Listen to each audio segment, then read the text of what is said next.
Hello, welcome to another session of LinkedIn Live at Data Safeguard. I am Damodar Sahu. With me, Elliot Lowen, our co-founder and Chief Privacy Officer, joined from California. Welcome, Elliot. Thank you, Dam. Thank you. I host LinkedIn Live on weekly basis on various topics on data privacy and synthetic fraud. And today, we are going to discuss about synthetic fraud. Those who are new to data safeguard, let me talk about what we do. We lead the way in the B2B sector, utilizing the power of artificial intelligence to address global data privacy and synthetic fraud challenges. Our mission is very clear: eliminate regulatory fines, prevent fraud losses, protect PII data from the source, and strengthening the consumer trust. If you see, in US alone, nearly 200 million digital records are exposed to breaches annually. We lead the charge in harnessing the potential of AI to confront worldwide the data privacy and synthetic fraud challenges. So let me talk about little bit on, let's hear from Elliot on the data privacy. So Elliot, so what is synthetic fraud? Thanks, Damo, and nice introduction. For all those out there who have lost a credit card or had a credit card, your credit card number used, and the bank caught it or the bank didn't catch it, what we're talking about with synthetic fraud is a type of identity theft that we have not seen before.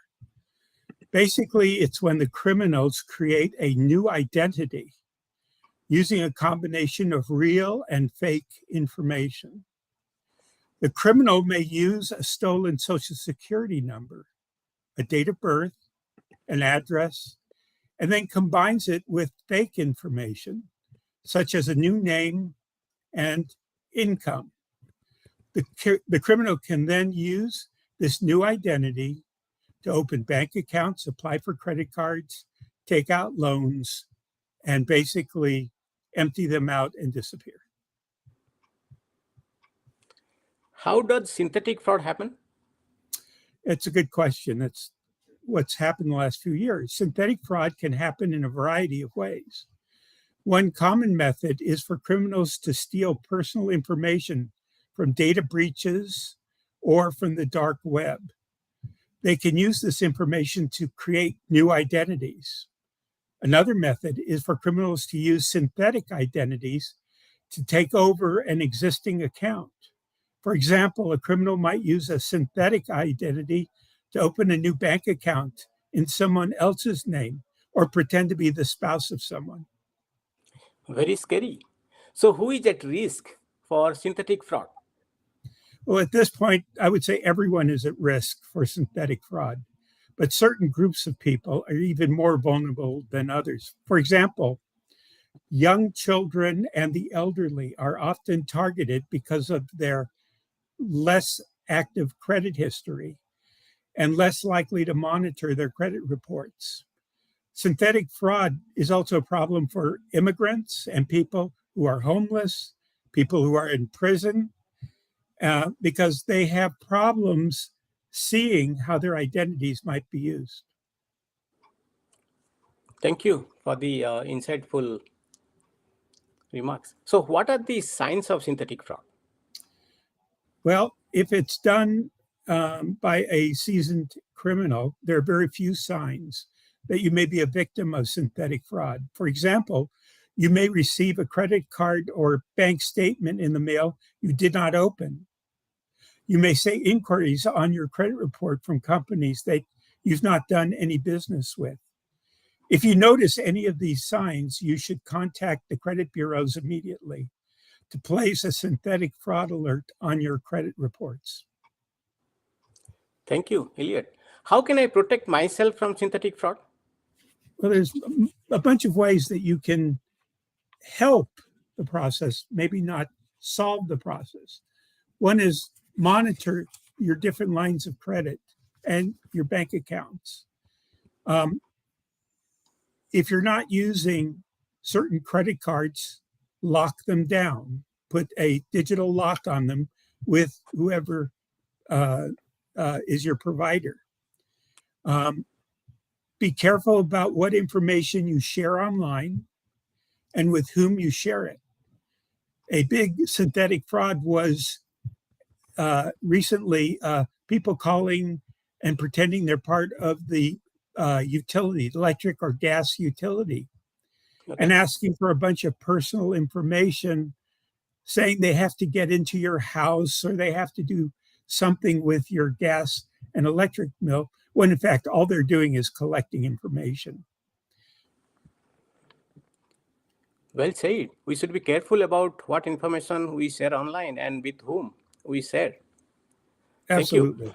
Yeah. So what should I do if I'm a victim of synthetic fraud? Well, the first thing you should do is contact the 3 major credit card bureaus, Experian, TransUnion, and tell them that you believe you're a victim of fraud and that you want to put a lock on your credit report. So no additional credit type of transactions can be used. You should also contact the companies whose accounts have been opened in your name and let them know that you are a victim of this fraud. You may also want to file a police report.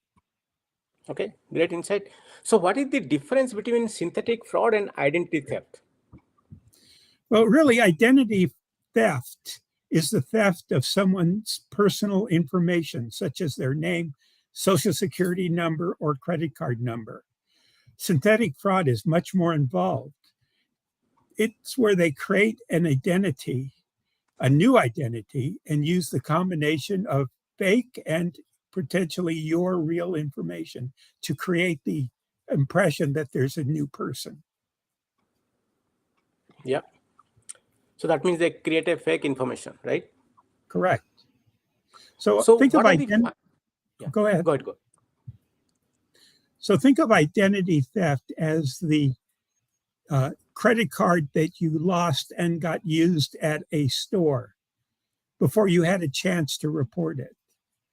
Or somebody got hold of your driver's license and was using your driver's license as a form of identification. The criminal is not changing the basic role that card or your driver's license plays. They're just using it improperly. Synthetic fraud is a completely different animal where criminals are creating new identities using your real information and fake information so that they can leverage your good credit report with your information and at the same time create a person that they have complete control of because that person doesn't exist. Got you. So what are the financial consequences of synthetic fraud? Well, they're growing exponentially right now. First of all, there is a significant impact on the victims, both in terms of time, money. Victims may be responsible for paying off certain debts that they did not incur. And they may have difficulty obtaining credit or loans in the future because their credit rating has been materially affected by this. But we're seeing something which is really taking off. And part of it is it can be done anywhere in the world. Your identity could become public as a result of a breach of your membership to a hotel club chain. Once that information becomes public, a synthetic ID can be created using what information they've gathered there, plus other information. And you may not know until the damage is done. Got you. Very scary. And it's happening. I mean, I can see daily some data breaches happens across the globe. Yeah. So how can business protect themselves from the synthetic fraud? Well, Businesses can protect themselves from synthetic fraud by implementing strong verification processes and using tools like data safeguards, redaction, or ID mask programs to basically thwart any sensitive information leaving their bank or used in ways which you don't want it.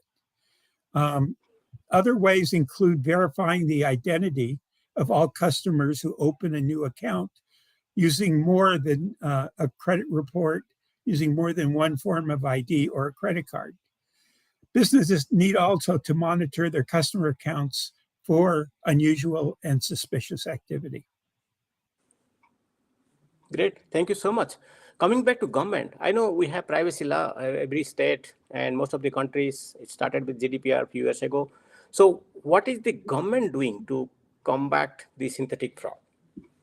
Well, in the United States, the Federal Trade Commission is responsible for these type of breaches. And they've created a dedicated task force that is working to investigate and prosecute synthetic fraud cases. However, they're limited, as most governments are. As we look around the world, probably the most aggressive government agency to really put their foot down on synthetic fraud are, interestingly enough, the new privacy laws in India and the privacy laws in the European Union. Okay. Anything you want to pass on for United States customers? I mean,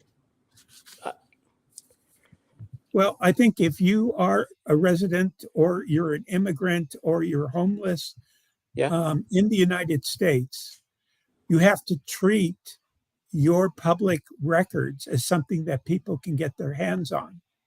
And they can get their hands on it in the most indirect ways, like when there's a breach at Marriott Hotel earlier this year, or there's a breach at some warranty registration of some service or product. Okay. Once they get that information, you really can be at a loss to discover how they're using it. We certainly don't have the tools which are sophisticated enough, especially in our credit bureaus, to really detect advanced criminal frauds. The other problem with synthetic fraud is if the criminal decides that they've collected enough information or have taken this particular synthetic fraud to its absolute limit, they'll make the synthetic fraud persona disappear. Just eliminate all evidence of it and leave no trace behind. So it's a dangerous area which is becoming more relevant. I think the warnings we gave you are important. I think listening to your LinkedIn Live podcast, where I know you talk about other things like redaction and ID mask and data safeguards work in the synthetic fraud area. So I think that's a good place to tune in. Absolutely. Thank you, Elliot. Appreciate your time and your insightful thoughts on synthetic fraud. So, audience, yeah, audience, we both are from Data Safeguard. Our headquarters is in Santa Clara. So, we are the future of data privacy and synthetic fraud company. If you are into banking and financial institutions, please reach out to us to know more about synthetic fraud. And we do even demo to customers weekly in US as well as in India time and other zone as well. So just ping me. I'm just a message away and happy to connect with you and show you what we are doing. Thank you, Elliot, once again. And we will come back with another topic on data privacy and synthetic fraud sometime next week. Till then, take care and please safeguard your PII. Thank you.